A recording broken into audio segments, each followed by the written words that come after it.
गुरुमुखो, एक समय की बात है। किसी वन में कुछ किसान खेत काट रहे थे। शाम होने वाली थी। स्वाभाविक उस खेत में एक शेरनी आ निकले। किसान परस्पर बोल रहे थे, भाई जो खेत कट गया सो कट गया, अब इसको छोड़ो और शीघ्र घर चलो क्योंकि संध्या आने वाली है। शेर ने उनकी बातों को सुना, सोचने लगा, न मालूम यह संध्या किस बला का नाम है जिससे यह किसान इतना भयभीत हो रहे हैं।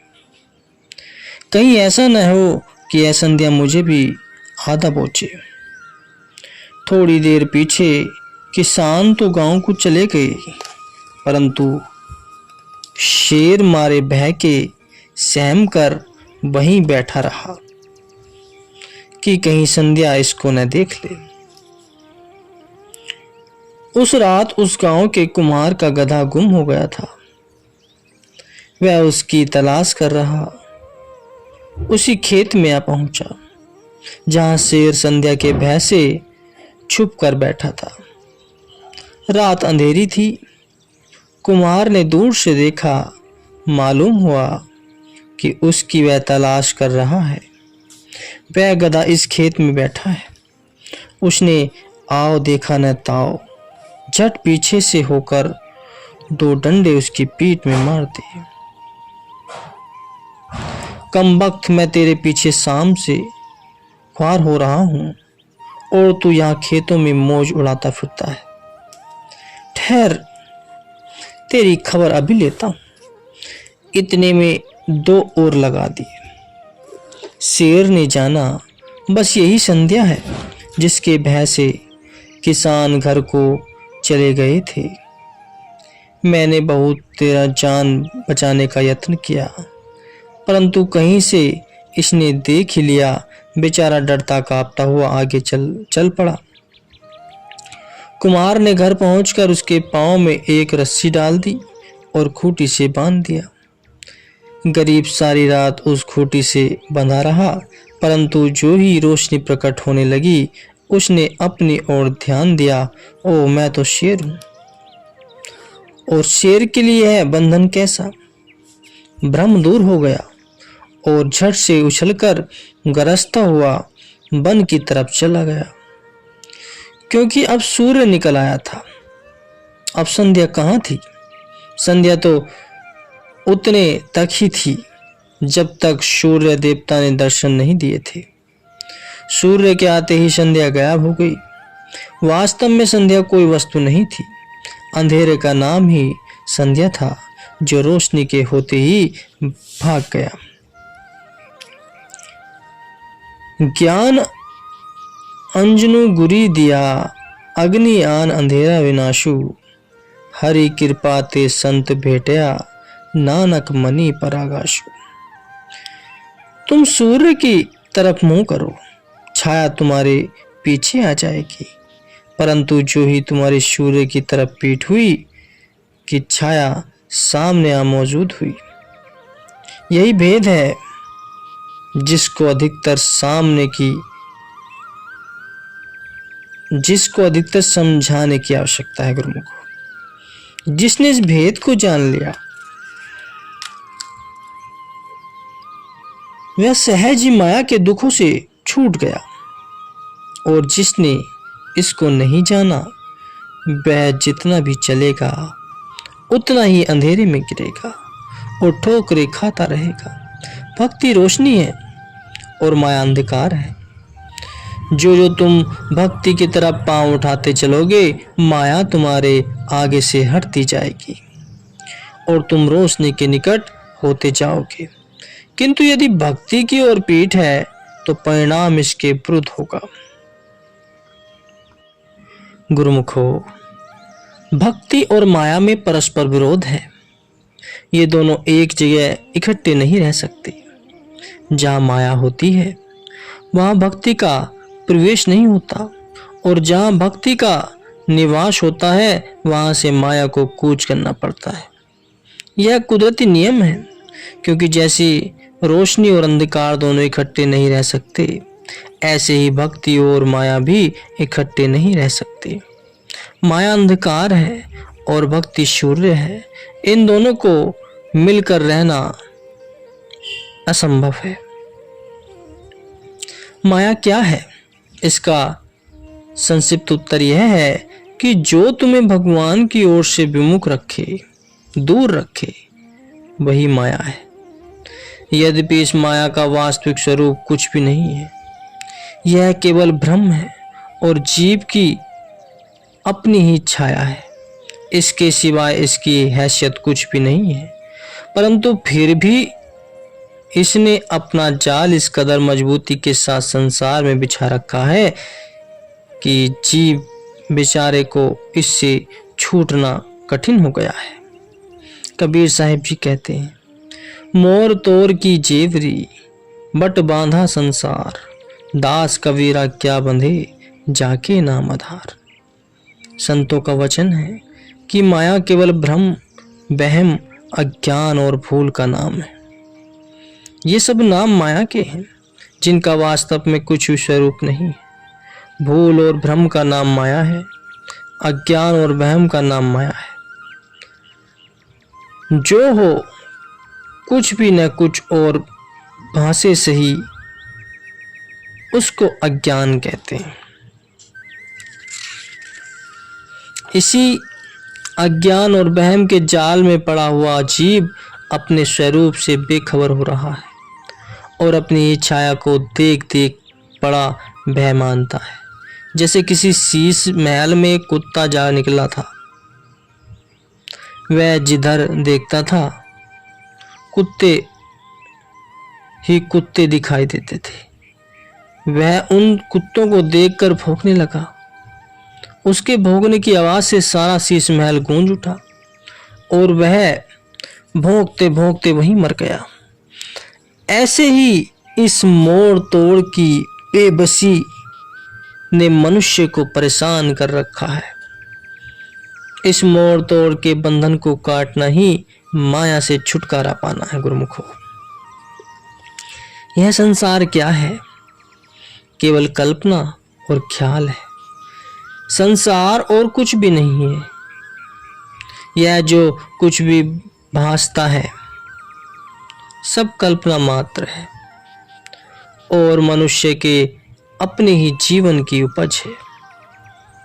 अपने ख्याल से जीव फंसता है और अपने ही ख्याल से छूटता है। ख्याल कमजोर है तो वह फंसा हुआ है, यदि ख्याल पुख्ता मजबूत है तो वह आजाद है। जिसको तुम माया कहते हो वह वास्तव में है क्या? ख्याल की कमजोरी का नाम ही तो माया है। माया और कोई वस्तु नहीं है। जीव की अपनी ही कमजोरी ने इसको दबा रखा है। अपनी ताकत से बेखबर होने के कारण ही वह दुखी हो रहा है। यदि माया कोई वस्तु हो तो जो लोग निश्चय के परिपक्व होते हैं उनके सामने ठहर जाए, परंतु वहां तो इसकी पेश नहीं चलती। माया तो एक अंधेरा है जो सूर्य के न होने के कारण भास रहा है और सूर्य के प्रकाशित होते ही नाश हो जाता है। यदि उसका अपना कोई स्वरूप होता तो सूर्य के होते हुए भी कम से कम कहीं तो दिखाई देता, परंतु वह उसके प्रकट होते ही इस तरह भाग जाता है कि ढूंढने से भी नहीं मिलता। ऐसे ही माया का भी कोई वास्तविक स्वरूप नहीं है। वह केवल भ्रम है और इसी भ्रम जाल में जकड़ा हुआ जीव अपने स्वरूप को भुला बैठा है और नाहक भयभीत हो रहा है। कबीर साहिब जी कहते हैं, यह जीव किस प्रकार अपने आप को भूल कर दुखी हो रहा है। जैसे कुत्ता शीश महल में पहुंचकर भौंकता रहा और भौंक भौंक कर मर गया। जैसे शेर कुएं के अंदर ही छाया देखकर उसे दूसरा शेर जानकर कुएं में कूद पड़ा और मारा गया।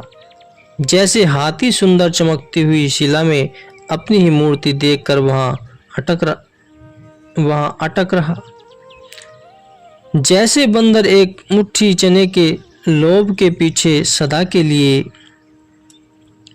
अपनी आजादी को खो बैठा और गुलामी की जंजीर में बंध गया। जैसे तोता एक नलिनी के ऊपर बैठकर भ्रमवश अपने आप को कैदी समझने लगा, यह जीव भी इसी प्रकार अपने स्वरूप से भूलकर जगत जाल में उलझ रहा है। गुरुमुखो, काक भुसंडी जी कहते हैं कि मालिक की भक्ति एक सुंदर चिंतामणि के सदृश है। हे गुरु जी, वह भक्ति रूपी चिंतामणि जिसके हृदय में विराजमान हो जाती है, उसके अंदर बाहर प्रकाश हो जाता है और वह प्रकाश इस प्रकार हो जाता है जिसको कुछ दिया घृत और बाती की आवश्यकता नहीं होती। चिंतामणि का गुण है कि वह प्रकाशित भी होती है और यदि वह लोहे से छू जाए तो उसको सोना भी बना देती है। इसलिए जहां उस भक्ति रूपी चिंतामणि का प्रकाश हो जाता है, न तो वहां मोह रूपी कंगालपन रह सकता है और न ही लोभ रूपी पवन उसको बुझा सकती है।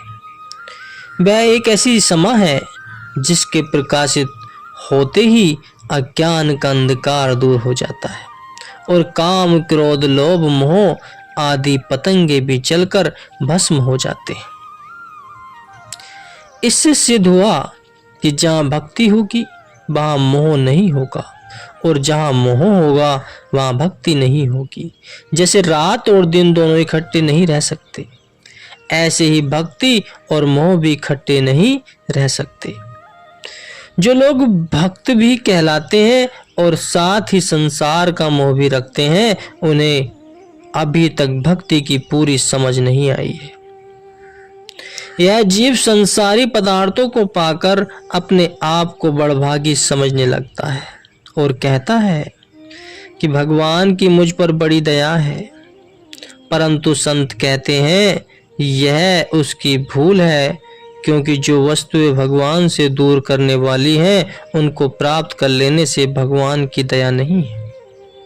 भगवान की दया उस पर समझनी चाहिए जिसको वह अपने चरणों की भक्ति दे, क्योंकि मायावी पदार्थों को पाकर मनुष्य भूल जाता है।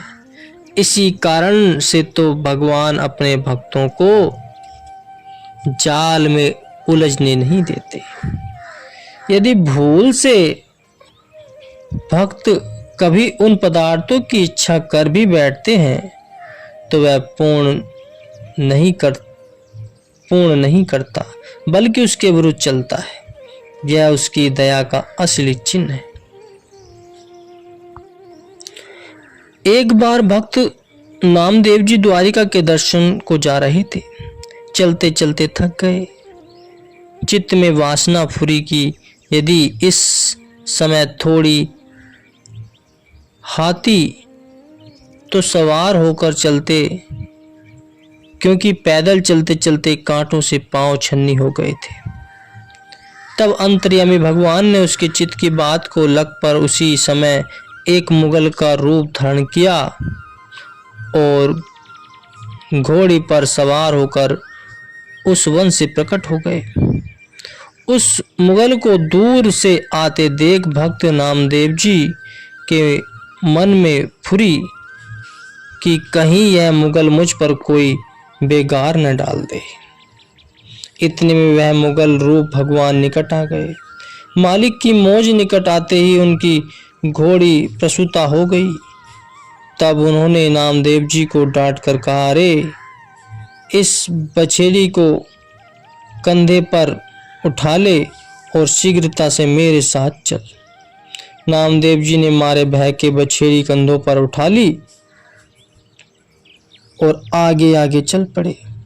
चलते भी जाते हैं और मन में सोचते भी जाते हैं कि भगवान मैंने तो चढ़ने के लिए घोड़ी मांगी थी, उठाने के लिए तो नहीं मांगी थी। परंतु उस मुगल को देखकर रामदेव जी के मन में कुछ संदेह हो गया। चलते हुए मुड़ मुड़ कर पीछे को देखते जाते थे। हृदय तो पहले से ही शुद्ध था और शुद्ध हृदय वाले भक्त से भगवान अपने आप को कब तक गुप्त रख सकते थे। हंसकर भक्त नामदेव जी ने पूछा, एक घोड़ी के सवार, आपका घर कहाँ है? तब मुगल रूप भगवान ने कहा, हम द्वारिका नगरी में रहते हैं। नामदेव जी बोले, द्वारिका नगरी में मुगल कहाँ? आप मुगल नहीं हैं, मैंने पहचान लिया है, आप भगवान हैं। यह सुनकर भगवान मुस्कुराए। तब भक्त नामदेव जी से रहा न गया, मारे खुशी के एकदम उछल पड़े और उस पर खुशी में मुख से यह शब्द भी उच्चारण कर दिए। फिर भगवान से भी न रहा गया, अपना असली रूप प्रकट किया और दोनों भुजा पसार कर रामदेव जी को कंठ के साथ लगा लिया। भगवान के हृदय के साथ लगते ही रामदेव जी के संपूर्ण दुख दूर हो गए और फिर ऐसी ही दशा के अंदर भगवान अंतर्ध्यान हो गए। जोन चाल संसार की तोन साध की नाय, दम्भ चाल करनी करे साध कहो मतलाई। भक्तों का मार्ग बहाने मानने का मार्ग है। इसमें हर प्रकार की नरमी, शक्ति और सुख दुख को सहन करना पड़ता है। जो लोग गुरु की शरण में पहुंचकर उनसे सांसारिक वस्तु की इच्छा रखते हैं, वे भक्ति के मार्ग में अभी अनजान हैं, क्योंकि गुरु और शिष्य का संबंध भक्ति का है। गुरु की शरण में मनुष्य संसारी वस्तु की खातिर नहीं जाता, बल्कि उसका प्रयोजन भक्ति को पाना होता है। इसलिए गुरु से जब भी कभी भी कुछ मांगना चाहिए, भक्ति और सेवा का दान मांगना चाहिए।